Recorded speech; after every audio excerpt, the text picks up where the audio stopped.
पावसाळा संपला, गणपती, नवरात्र, दसरा, दिवाळी सगळे संपले तरी सुद्धा पाऊस सुरूच आहे.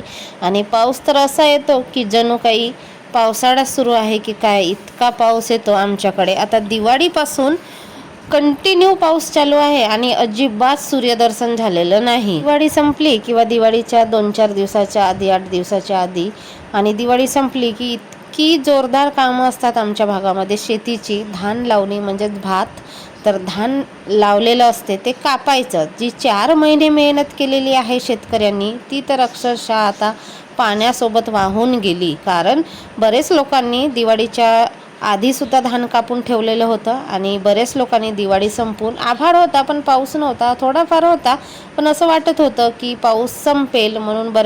पाऊस जाणार, किती दिवस राहणार असं वाटत होतं.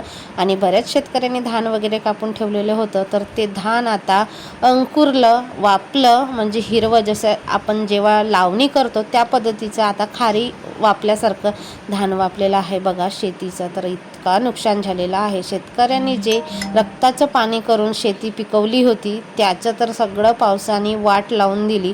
म्हणजे अस्मानी संकटसुद्धा शेतकऱ्यांना काही सोडत नाही.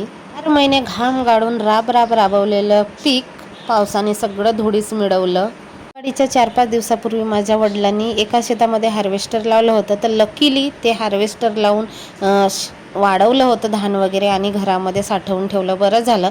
आणि दिवाळी संपल्यानंतर एका शेतातलं कापून ठेवलेलं आहे तर ते तर पाण्यात मिळालं.